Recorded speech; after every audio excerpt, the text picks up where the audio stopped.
ठीक है। Adiabatic process में जो हमने फॉर्मूला हमने डिराइव किया था लास्ट क्लास में, क्या था वो, PV gamma is equal to constant, okay, where gamma was your CP by CV.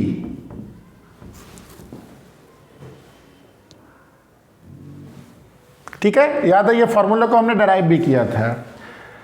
In today's class अब हम लोग वर्क डन देखते हैं। देखो इसमें क्या हो रहा है, पी वी गामा कांस्टेंट है, पी वी की पावर गामा, और आइसोथर्मल में क्या था आपका, P V equal to constant था, याद है ना ये। तो इसमें अगर मैं तुमसे पूछूं पी वी का ग्राफ बनाया जाए, देखो ये अगर तुम्हारा V इधर P है, तो PV, अगर PV आपका ये आइसोथर्मल प्रोसेस होगा तो ये आपका एडियाबैटिक प्रोसेस होगा। क्यों? क्योंकि V की पावर गामा है, यहाँ पे बहुत ही शार्पली ये डिक्रीज कर रहा है। V की पावर है ये गामा की वैल्यू, जैसे तुम्हारा मोनोटॉमिक के केस में ये तुम्हारा कितना होता है, 5/3 होता है, मतलब ये मोर देन 1 होता है। गामा की जो वैल्यू होती है ये ग्रेटर देन 1 होती है। तो ये इस ग्राफ में अगर कभी भी आप देखोगे तो जो PV इक्वल टू कांस्टेंट होता है, आइसोथर्मल का जो ग्राफ होता है, ये आपका थोड़ा सा ये इसका स्लोप कम होगा, और PV to the power gamma की जो स्लोप होती है वो ज़्यादा होती है। समझ में आया चीज ग्राफ देख के? तो ये आपका लिख लो इसको, ये आइसोथर्मल होता है, और ये आपका इसमें एडियाबैटिक। दोनों में बेसिक डिफरेंस क्या है? दोनों में बेसिक डिफरेंस, आइसोथर्मल में आपका टेम्परेचर कांस्टेंट होता है, और एडियाबैटिक में आपका हीट ट्रांसफर नहीं होता है, मतलब डेल्टा क्यू की वैल्यू 0 होती है। तो ग्राफ से आप थोड़ा सा ये आप देख सकते हैं कि कैसे आपका दोनों की ग्राफ में आपका ये स्लोप कैसे जा रहा है। इससे आप आइसोथर्मल और आप एडियाबैटिक को कंपेयर कर सकते हैं। ठीक है, अब हम लोग देखते हैं कि वर्क डन क्या होता है इसमें हम लोग वर्क डन कैलकुलेट करेंगे। Work done in adiabatic process. Work done क्या होता है हमारा, dW जो होता है फॉर्मूला, ये PdV होता है। ठीक है, PdV आपका होता है। तो आपका वर्क डन क्या होगा, इंटीग्रेट बोथ साइड, तो ये dV आपको इंटीग्रेट करिए दोनों side, PdV integrating both side, तो ये आपका वर्क डन हो जाएगा इंटीग्रेशन ऑफ PdV।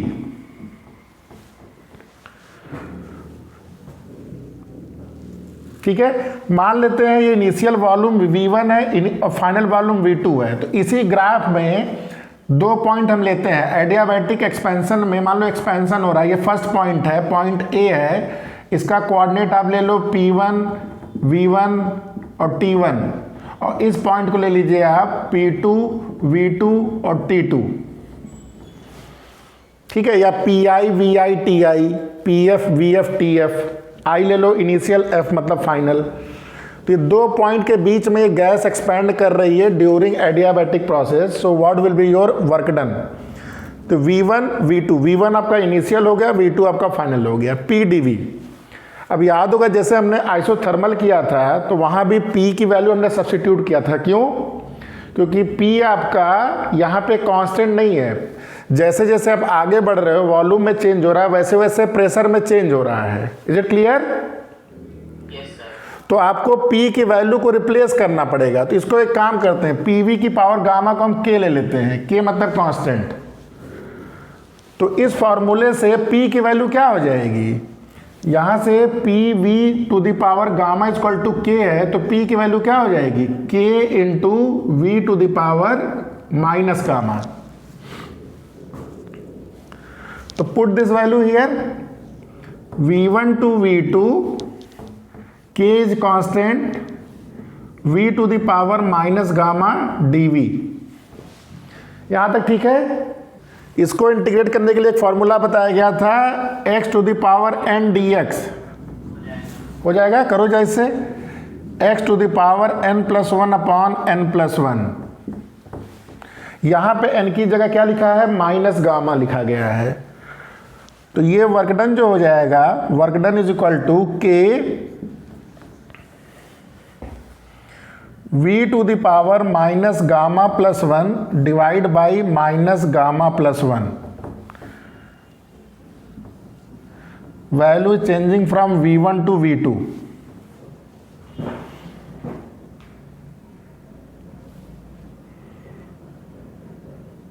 ठीक है यहां तक?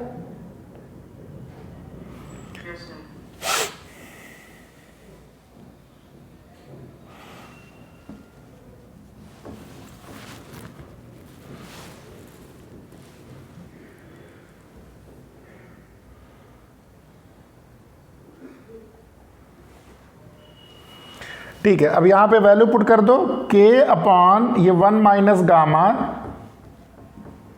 ये आपका क्या हो जाएगा v2 1 minus gamma minus v1 1 minus gamma.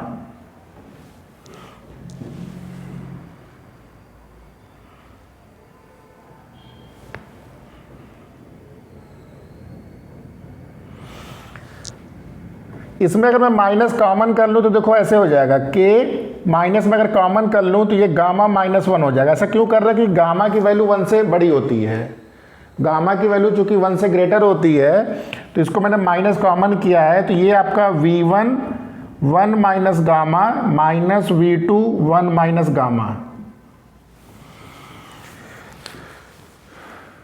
ठीक है, अब थोड़ा सा एडजस्टमेंट देखिए यहाँ पे अगर k को आप अंदर ले जा रहे हैं तो k v1 1 minus gamma minus k v2 1 minus gamma divide by gamma minus 1। अब इस फॉर्मूले में देखिए, ये फॉर्मूला हमारा क्या था, P1 V1 gamma is equal to P2 V2 gamma is equal to constant. ये तो किसी वैल्यू के लिए k के बराबर है, तो इन दोनों बाउंड्री वैल्यू के लिए भी k के बराबर होगा। यस या नो?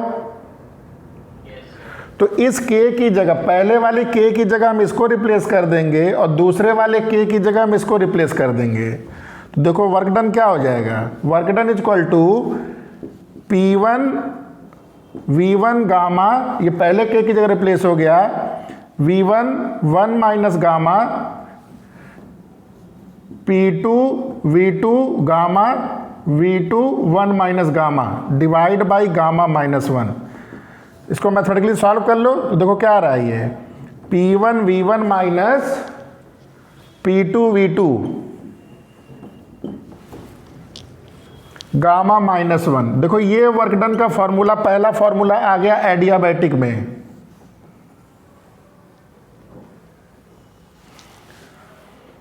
ठीक है, और दूसरी चीज क्या, देखो ये गैस इक्वेशन फॉलो करेगी, तो P1 V1 is equal to क्या होगा, ये NR T1 भी होगा, और P2 V2 क्या होगा, NR T2 भी होगा। तो यहां पे वैल्यू रिप्लेस कर दीजिए, तो वर्क डन का एक और फॉर्मूला आ गया, NR T1 minus NR T2, NR common कर लो, NR upon gamma minus 1 T1 minus T2, ये आपका वर्क डन हो गया। लिख लीजिए इसको। देखो ये जो फॉर्मूला है मैंने यहां से लिख दिया, ठीक है। अब इसमें आपका वर्क डन पॉजिटिव कब होगा,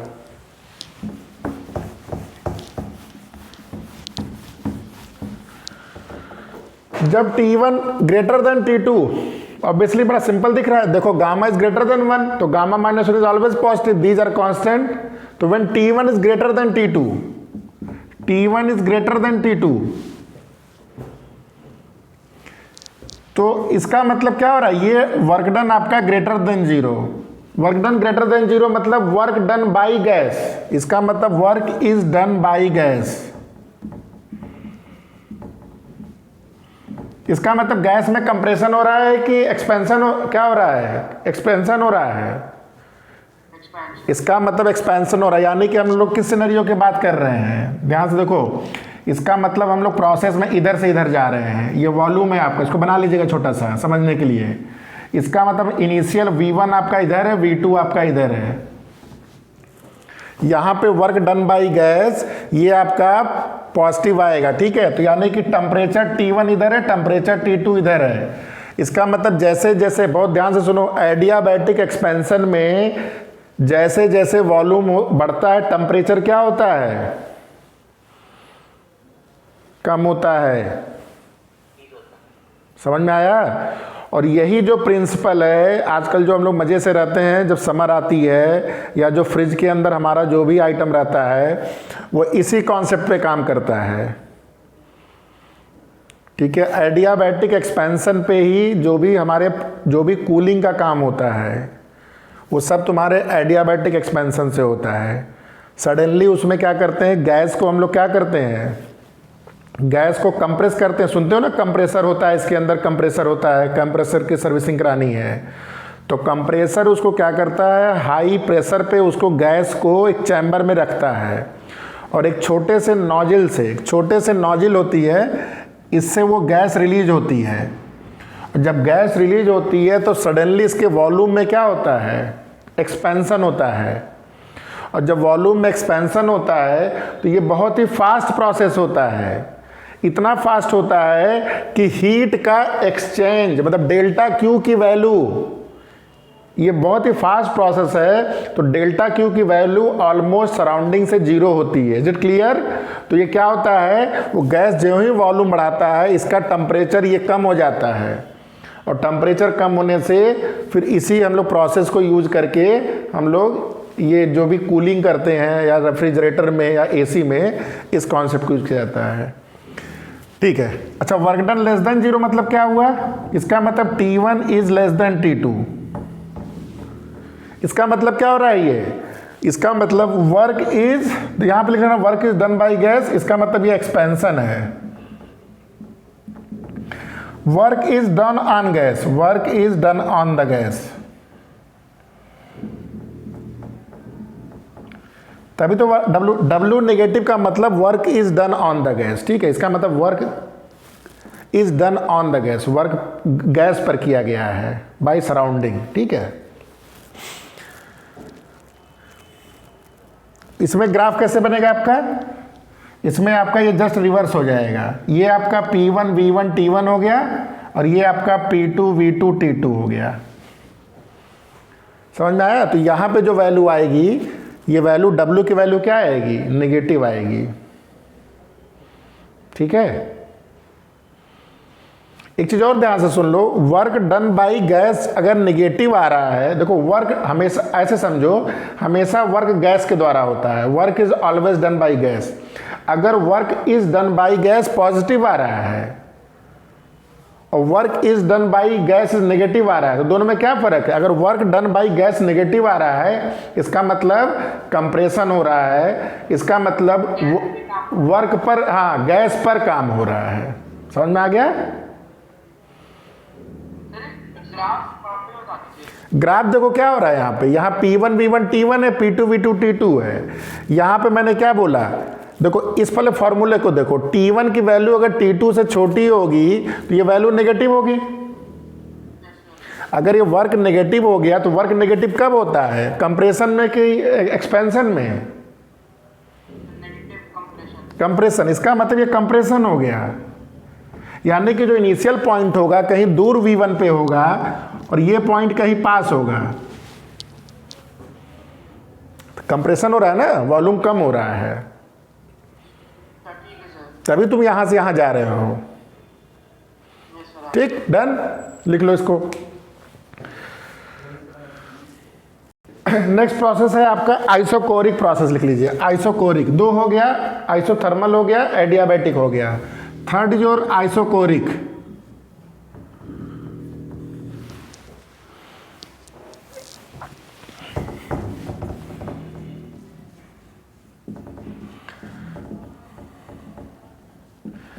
आइसोकोरिक प्रोसेस का क्या होता है, क्या होता है आइसोकोरिक, जब तुम्हारा वॉल्यूम में कोई चेंज नहीं होता है,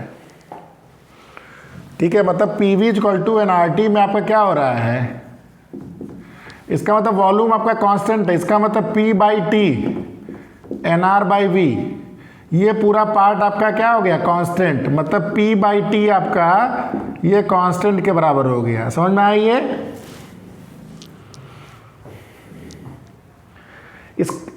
इसका मतलब इसका पीवी ग्राफ क्या होगा, पीवी ग्राफ क्या होगा? इसका पीवी ग्राफ देखो, मान लो यहाँ वॉल्यूम नहीं चेंज करना है, जो भी आपका शुरू में वॉल्यूम है वही वॉल्यूम रहेगा। मान लो इस पॉइंट पे ये पॉइंट ए है, ये पॉइंट बी है, तो इसका मतलब क्या हुआ, ये आपका P1 है, ये आपका V है, V1 है, और ये आपका T1 है। ये पॉइंट क्या हो जाएगा, P2 V1 T2, वॉल्यूम में कोई चेंज नहीं है। ठीक है, समझ में आया? तो इस केस में अगर तुमसे पूछा जाए वर्क डन कितना होगा, डेल्टा W की वैल्यू कितनी होगी,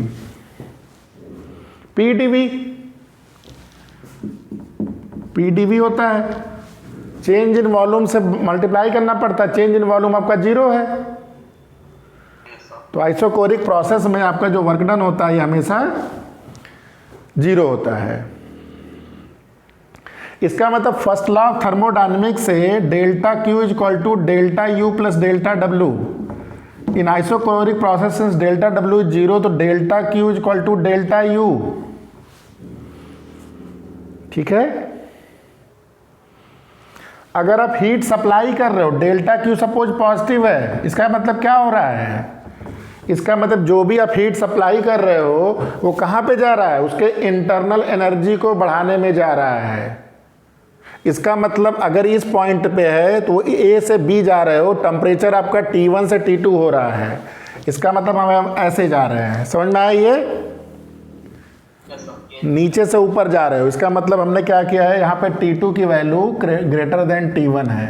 तो ये प्रोसेस जब हो गया तो इसमें हम लोग नीचे से ऊपर जा, डायरेक्शन भी ध्यान देना, क्योंकि जानते हो साइक्लिक प्रोसेस जब आता है तो डायरेक्शन से ही पूरी कहानी देखते हैं हम लोग। तो डेल्टा Q इज पॉजिटिव, इस केस में हीट सप्लाई हो रही है। इसका मतलब जब ये ग्राफ ऊपर बना है, when it is going upward, it means you are supplying heat. ठीक है, gas is taking heat from the environment, तुम्हें सप्लाई करना पड़ रहा है। और अगर ये उल्टा हो गया, डेल्टा Q नेगेटिव हो गया, तो ऑब्वियसली आप समझ जाओ क्या होगा ये।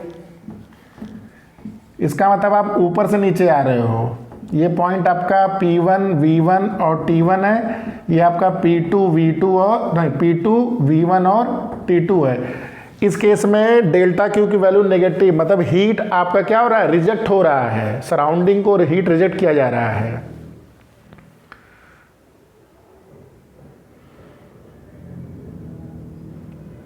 ठीक है, यहाँ पे हीट नहीं, यहाँ पे हीट आपको सप्लाई करना पड़ रहा है, सराउंडिंग सप्लाई कर रहा है, यहाँ पे तुम्हारा सिस्टम सप्लाई कर रहा है। इसका मतलब सिस्टम तुम्हारा रिजेक्ट कर रहा है, डेल्टा Q नेगेटिव। ठीक है, ठीक है। नेक्स्ट देखो आइसोबारिक प्रोसेस। आइसोबारिक प्रोसेस क्या मतलब क्या होता है, it means pressure is constant, pressure is not changing. ठीक है, ड्यूरिंग द प्रोसेस। तो इसमें ग्राफ कैसे देखो, इसमें अगर गैस इक्वेशन देखोगे तो PV is equal to nRT, आपका P कांस्टेंट है, इसका मतलब V by T NR by P, V by T is equal to constant. इसका ये मतलब हुआ V बाई टी का रेशियो आपका कांस्टेंट हो। इसका ग्राफ कैसे बनेगा,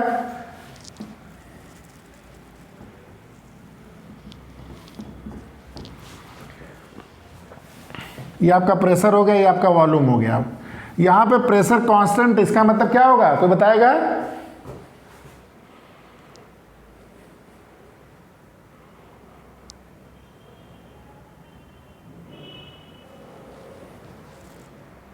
चूंकि प्रेशर कांस्टेंट है तो एक पॉइंट से दो पॉइंट जाने में यहाँ पे ग्राफ तुम्हारा हॉरिजॉन्टल बनेगा।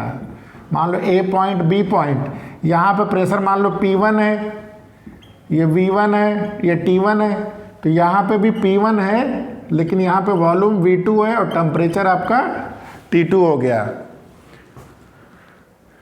ठीक है, तो यहाँ पे जरा ये बताओ थर्मोडायनेमिक्स से जो डेल्टा Q होगा, delta U plus delta W, तो सबसे पहले बताओ मुझे वर्क डन कितना होगा, डेल्टा W कितना होगा, यहाँ पे integral PdV, delta W PdV होता है, उसी को इंटीग्रेट कर दे रहे हैं हम लोग। तो PdV यहाँ पे P आपका क्या है, P आपका कांस्टेंट है, P को मैंने चलो P1 लिख दिया है, तो आपका ये P आपकी वैल्यू क्या है basically, P is a constant, तो इट विल कम आउट, ये P बाहर आ जाएगा। और वॉल्यूम V1 से V2 है, तो इंटीग्रेट कर दो dV को V1 से V2 तक, तो ये हो जाएगा P V1 टू V2, तो ये हो गया प्रेशर V2 माइनस V1। बहुत ही सिंपल। तो यहाँ पे सिंपली P को बाहर कर देंगे, यही प्रेशर P है तो ये P1 हो जाएगा। समझ में आया सबको ये?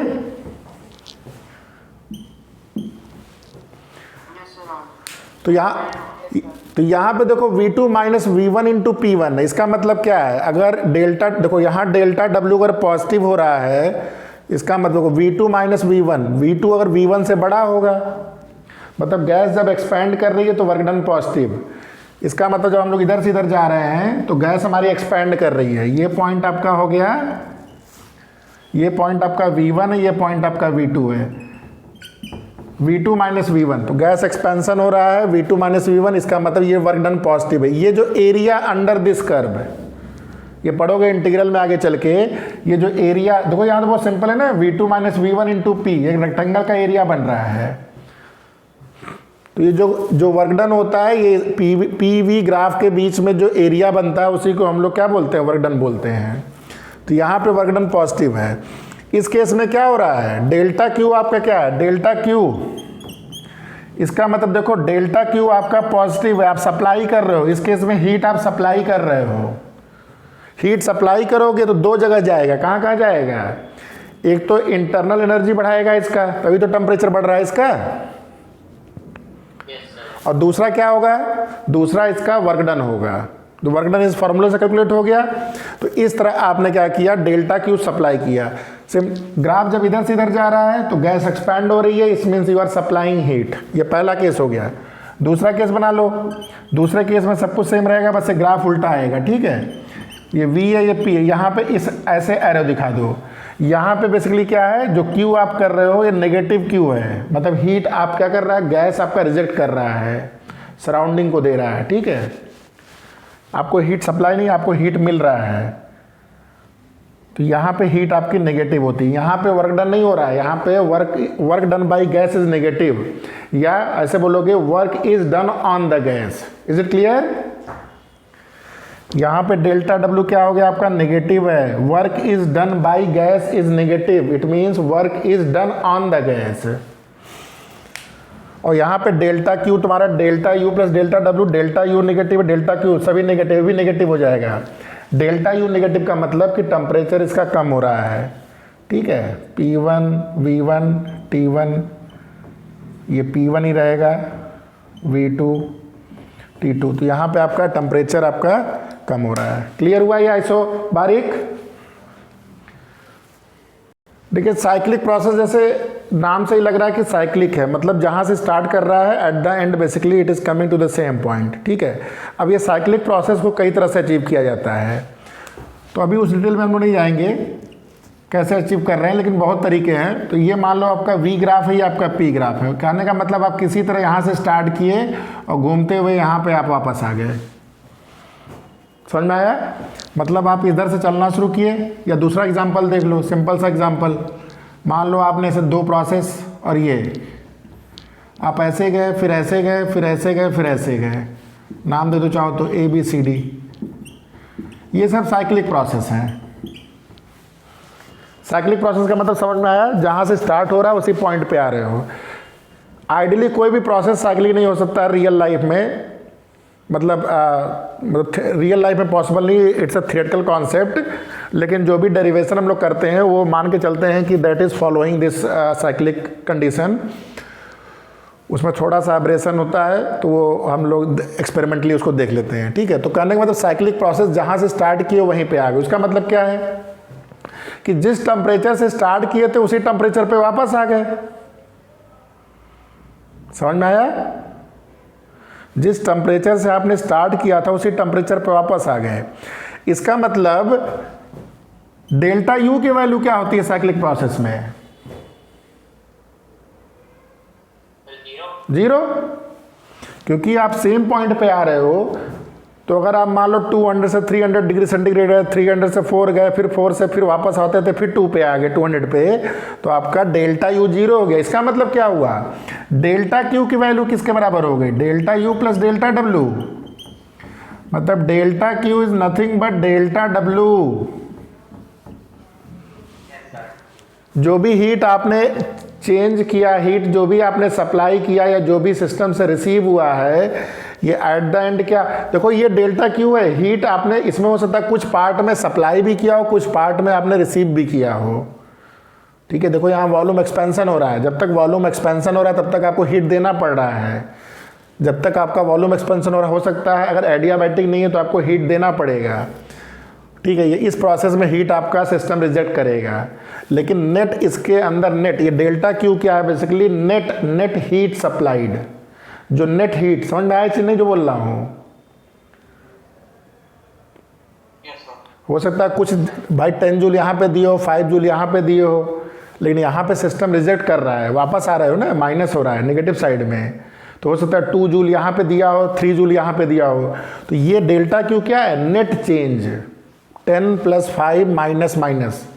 तो डेल्टा क्यू जो नेट है, नेट आपका कितना हीट सप्लाई किए हो वो टोटल हीट किसके बराबर होता है, डेल्टा डब्ल्यू। ये डेल्टा डब्ल्यू क्या होता है पीडीवी ग्राफ में, पीडीवी ग्राफ में जो ये एरिया होता है, बेसिकली यही जो एरिया है ना, यही डेल्टा डब्ल्यू है। इधर से इधर गए फिर इधर से वापस है, तो यही आपका पार्ट जो होता है। तो बहुत ही सिंपल टर्म है, साइक्लिक प्रोसेस में जो तुम्हारा बाउंडेड एरिया होता है that is your work done और that is your heat supplied. In 1 line आप लिख लीजिए इसको। हीट इंजन, ठीक है, हीट इंजन। हीट इंजन क्या है, आजकल जितने इंजन हम लोग यूज करते हैं सब इसी कॉन्सेप्ट पे चलता है। सबसे पहले हम लोग को याद है कौन सा इंजन बना था हमारे लाइफ में, याद है किसी को? सबसे पहले जो ट्रेन चलती थी किस कॉन्सेप्ट पे चलती थी,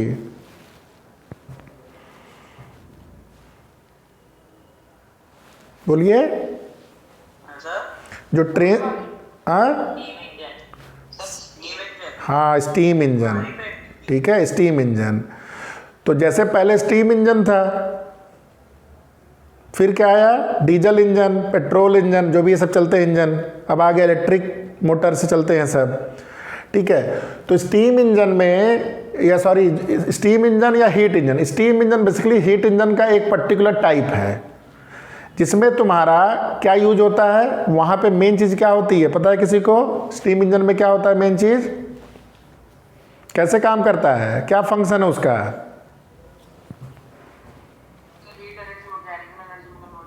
अरे वो तो क्लास 7 की डेफिनेशन बता रहे हो, थोड़ा सा एडवांस बोलो। क्या क्या होता है उसका प्रोसेस बताओ, 2-3 प्रोसेस बताओ, याद है? शोले पिक्चर नहीं देखे हो क्या तुम लोग? देखिए सर, कोल डालते हैं। हाँ, शोले पिक्चर एक बार देख लो कम से कम, पापा से बोल दो दिखा दे, ठीक है सर बोले हैं। तो उसमें क्या प्रोसेस होता है, सबसे पहले आप हीट लेते हो सिस्टम से। हीट कैसे दिया जाता है, कोल को बर्न करके। तो कोल को बर्न करके हम लोग क्या करते हैं, वाटर को स्टीम बनाते हैं। ये पहला पार्ट हो गया। अगर वाटर न रहे तो बन पाएगा स्टीम इंजन? नहीं। तो वेरी गुड। तो सबसे पहला चीज हीट इंजन में क्या चाहिए, एक वर्किंग सब्सटेंस चाहिए। वर्किंग सब्सटेंस, इसको लिखते चलिएगा, एक लाइन में लिखा दे रहे हैं, सब्सटेंस। जैसे अभी आपने वाटर बोला है, तो वाटर आपका एक वर्किंग सब्सटेंस है। ऐसे पेट्रोल इंजन में क्या होता है, ये पेट्रोल होता है। डीजल इंजन में क्या होता है, डीजल होता है। Is it clear? ये वर्किंग सब्सटेंस है, वर्किंग सब्सटेंस है। तो पहले प्रोसेस में तो आपको वर्किंग सब्सटेंस चाहिए, बिना वर्किंग सब्सटेंस के काम नहीं चलेगा। दूसरा काम क्या होता है, वर्किंग सब्सटेंस, जब तुम कोल को बर्न करते हो तो ये वर्किंग सिस्टम जो है तुम्हारा, ये बेसिकली हीट एब्जॉर्ब करता है। यही करता है, हीट एब्जॉर्ब करके किसमें कन्वर्ट होता है, स्टीम में कन्वर्ट होता है। यानी कि इसमें क्या होता है, सेकंड प्रोसेस में heat is absorbed by the system. जो भी आपकी गैस है, जो भी आपका पिस्टन है, जो भी आपका सिस्टम है, वो बेसिकली हीट को एब्जॉर्ब करता है किसी भी तरीके से। Is it clear? Yes sir. उसके बाद क्या होता है, उस स्टीम को या उस पेट्रोल जो बर्न हुआ है उसको हम लोग क्या यूज करते हैं, उससे हम काम कराते हैं, उससे हम वर्क लेते हैं। Is it clear? वर्क लेते हैं उससे हम, जिससे हमारा वो क्रैंक शाफ्ट घूमता है और फिर हमारा जो भी सिस्टम आगे का है, इंजन घूमता है, फिर पहिया घूमता है। तो इससे हम काम लेते हैं कुछ। तो क्या जितना हीट देते हैं उतना काम लेते हैं, इतना एफिशिएंट है। 5 रोटी खाते हैं तो क्या 5 रोटी पर पढ़ाई करते हैं? नहीं ना, 2 रोटी सोने में बिताते हैं हम लोग, 1 रोटी खेलने में बिता देते हैं। ठीक है? तो जितना हम हीट लेते हैं उतना कभी काम नहीं करते हैं, ये हमारा नेचर है। तो बाकी क्या करते हैं हम लोग, बाकी जो Q2 हीट है वो हम लोग Q2 हीट को क्या करते हैं, एनवायरनमेंट में रिलीज कर देते हैं। जो वाटर से हमने स्टीम बनाया था वो स्टीम से क्या हुआ, फिर से वो स्टीम से हमने काम करा लिया। तो once your work is done, what you do, you basically release that steam into environment. तो वो फिर किस में कन्वर्ट हो जाता है, वो हीट फिर से रिलीज करता है, वाटर में कन्वर्ट होता है तो रिलीज करता है। तो यहाँ पे आपने Q1 लिया है, वर्क आपने काम करा दिया और Q2 आपने दे दिया है। Is it clear? इसको सेंटेंस में लिख लोगे आप लोग।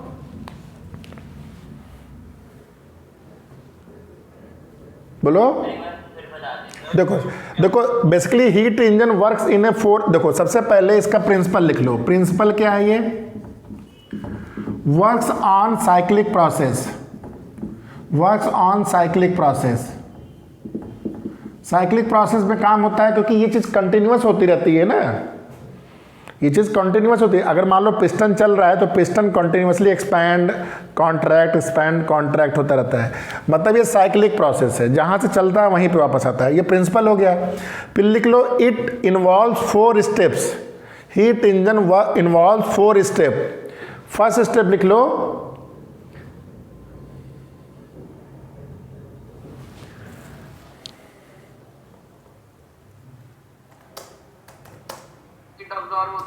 हाँ नहीं, फर्स्ट स्टेप ये लिखो, हीट अब्जॉर्ब नहीं। फर्स्ट स्टेप में it requires working substance, it requires a working substance. पहला चीज तो वर्किंग सब्सटेंस होता है। सेकेंड चीज, it absorbed heat, it absorbed heat Q1 at high temperature. Obviously temperature high पे होता है, ठीक है, हाई टेम्परेचर पे हीट आपका एब्जॉर्ब होता है। Second step, clear? Third step, then it does some work, it does some, जो तुमने बोला it does some mechanical work. अब वर्क तुम चाहे जैसे कराओ, जो भी काम कराना है इससे, ठीक है। It does some mechanical work. And fourth लिख लो, 1 2 3, ये 2 ये 3 है, 3, this is your 4। What does in the fourth step? It releases Q2 amount of heat environment at temperature T2।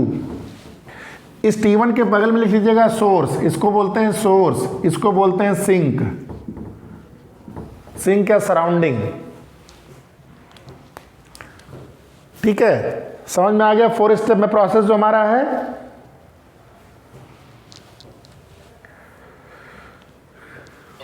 इसका पिक्टोरियल डायग्राम बना लीजिए, बहुत ही इंपॉर्टेंट डायग्राम है ये, बहुत ही छोटा सा डायग्राम, बहुत ही कॉन्सेप्ट। इसमें एक हाई टेम्परेचर पे एक रिजर्वायर होता है, ये T1। जब कोल बर्न कर रहे हैं वो एक तरह से प्लेट हॉट है आपकी, ये T1 आपका क्या है, सोर्स है। इस सोर्स से आप क्या करते हो, हीट लेते हो, इससे आप हीट ड्रॉ करते हो। ये आपका क्या है, ये आपका इंजन है। ये इंजन क्या कर रहा है, ये आपका वर्क किया, इसने वर्क दिया आपको, और वर्क देके फिर क्या करता है, ये Q2 हीट को रिलीज कर देता है, किसको, सिंक को। ये एट टेम्परेचर T2 है, जहां पे ऑब्वियसली T1 की वैल्यू T2 से ग्रेटर है। तो ये फॉर्मूला हो गया, Q1 आपका 2 पार्ट में कन्वर्ट हुआ, एक W एक Q2। तो यहां से बहुत ही सिंपल सा रिलेशन आ गया, Q1 की वैल्यू किसके बराबर है, Q2 प्लस W, या W कितना हो गया, Q1 माइनस Q2 की वैल्यू किसके बराबर हो गई, W के बराबर। Is it clear? आपका इंटेंशन क्या है, आपका मेन वर्क क्या है, इससे मेन इंटेंशन क्या है, काम लेना। Your main intention is to take work, यानी कि आप क्या चाहते हो कि हीट सप्लाई करने से मुझे ज़्यादा से ज़्यादा काम मिले, यही तो होगा। तो इसको हम लोग एक नया टर्म डिफाइन करते हैं, इफिशियंसी लिख लीजिए, ईटा, इसको बोलते हैं इफिशियंसी, हीट इंजन की इफिशियंसी बोलते हैं। Eta is equal to W/Q1, समझ में आया ये, W/Q1, कितना हीट आपने सप्लाई किया है, कितना आपको हीट आपको वर्क मिला है। क्या इसी फॉर्मूले को थोड़ा सा और आप ऐसे भी लिख सकते हैं, W को आप लिख दीजिए Q1 - Q2/Q1, आप इसको ले सकते हैं 1 - Q2/Q1। तो इसका मतलब ईटा का एक और फॉर्मूला हो गया 1 - Q2/Q1। तो ये आपका एफिशिएंसी आपका हो गया हीट इंजन का। तो आइडियली हमारा क्या होना चाहिए, हमारी एफिशिएंसी कितनी होनी चाहिए, इसकी वैल्यू क्या आनी चाहिए भाई। हम क्या चाहेंगे कि जो भी हीट हम सप्लाई करें वो किस में चला जाए, वर्क में, कोई भी हमारा लॉस ना हो, Q2। तो ऐसा लगता है कि अगर Q2 की वैल्यू हम 0 कर दें तो हमारी एफिशिएंसी क्या हो जाएगी, 100%। कितना बढ़िया इंजन है, 100% एफिशिएंट, ठीक है। ये ऐसा लग रहा है कि एक थ्योरेटिकल कॉन्सेप्ट है, लेकिन हम लोग कुछ कितना भी कोशिश कर लें, Q2 को हम कितना भी कोशिश करें 0 करने के लिए, ठीक है, और कोशिश करें कि हमारा इंजन क्या 1 एफिशिएंसी हो सकती है इसकी, तो हम लोग को लग रहा है कि हो सकता है फ्रिक्शन हो सकता है इसके अंदर हीट डिसिपेशन हो, रेडिएशन हो, उसके चलते 1 नहीं हो सकता है। क्लियर है। लेकिन इसके अलावा एक फंडामेंटल रीज़न है, दैट फंडामेंटल रीज़न, देखो लॉ ऑफ थर्मोडायनेमिक्स का जो फर्स्ट लॉ है उसके अनुसार जो भी कंजर्वेशन ऑफ एनर्जी होता है उसके चलते तो लगता है अगर हम Q2 को 0 कर देंगे तो हमारा Q1 W के बराबर हो जाएगा और हमारा इंजन 100% एफिशिएंट हो जाएगा। लेकिन इसके लिए एक फंडामेंटल लिमिटेशन है, फंडामेंटल लिमिटेशन है कि इस इंजन को हम थियोरेटिकली भी कभी भी 1 नहीं कर सकते हैं, थियोरेटिकली भी 1 नहीं कर सकते हैं, प्रैक्टिकली तो छोड़ दो। तो एक फंडामेंटल लिमिट है, उसको हम डिटेल में पढ़ते हैं जब कर्नाट इंजन पढ़ेंगे। क्यों ये फंडामेंटल क्या लिमिटेशन है, फंडामेंटल लिमिटेशन वो आपका टेम्परेचर पे डिपेंड करता है। टेम्परेचर में आपका डिफरेंस होता है, इसलिए इंजन कभी भी आपका 100% एफिशिएंट नहीं हो सकता है।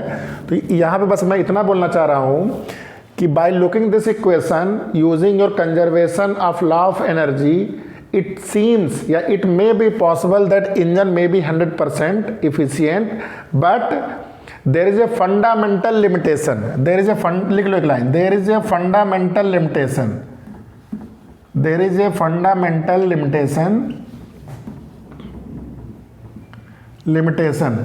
ठीक है। अब क्या है इसको हम लोग पढ़ेंगे, we will study in Carnot engine, अभी नेक्स्ट जो क्लास में होगा कर्नाट इंजन, जब ये पढ़ेंगे तो इसमें हम लोग पढ़ेंगे क्या इसका फंडामेंटल लिमिटेशन है। मतलब ये ऐसा ना सोचो कि केवल थियोरेटिकली मैं बोल सकता हूँ, थियोरेटिकली ये पॉसिबल नहीं है। क्लियर है ये।